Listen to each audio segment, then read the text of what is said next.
What is your perception of Muslim women? Very much influenced by religion and probably not as free as a Western woman would be to basically dress the way she wants and speak the way she wants. They can have a hard life. You know, sometimes they face quite a lot of difficulties and they are discriminated. But my personal, attitude is I just consider them exactly like me. I don't really have a perception. I don't know any Muslim women to form an opinion, really. In the UK, I think that they probably have a lot more freedom than anywhere else in the world. I actually live out in Singapore, so there's a lot of Muslim women there. And I think that there are some times when they do have a lot of freedom, but there's a lot of times in certain countries where they're very repressed. So it really changes on where you are in the world. I guess quite repressed, or at least that's how it seems in general. Like when you walk around, they're always kind of, I don't really know. Well, as a judge, how were you perceived as a Muslim woman in the UK to maybe your colleagues and things like that when you first became a Muslim? When was it really that you became Muslim? Just before Ramadan last year. I don't at the present time make a big issue of it. I recall that one of the best Christians that I know is a High Court judge in England. He never talked about his Christianity, he just showed it by his way of life.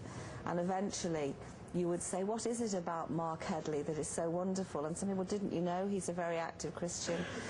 I'm not very wonderful, and I'm also very much a learner in Islam, so I think it's important that I keep a relatively low profile, carry on learning. You have, because your responsibility, you have an entire district. How do you rate the domestic violence? Is there more domestic violence in the Muslim community, or is it consistent with the national average or less? We don't have statistics, but from all the work I've done, we have no reason to think that it's any greater within the Muslim community than within the dominant community.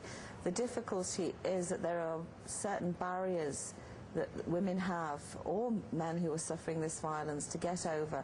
Matters of racism against them, language difficulties, immigration issues, and matters of izzat, of feeling that they're shaming their family if they come forward, lack of facilities for them. I mean, I was only talking yesterday to a very active Muslim woman in Wales, Shaheen Taj, of how we need to set up a nationwide group of Muslim female counsellors that women can go to, because if women feel that they go forward and the people that they'll speak to don't understand where they're coming from, they're not going to come forward. And they also, I think, often assume because it's a Muslim woman, she's oppressed because of her being a Muslim woman. People tend to not be able to see it as this is a human problem. They really begin, just because of the mere fact it's a Muslim woman, there's an automatic assumption that it's related to the religion, which is a real problem. We seem to have an inability to really see ourselves. I didn't want to take my very smart hijab and abaya off when I came back from Saudi Arabia last week. I'd spent a lot of money on it. It was very nice. Very smart, isn't it? Very smart. Some of them are beautiful. With the sleeves. Yes.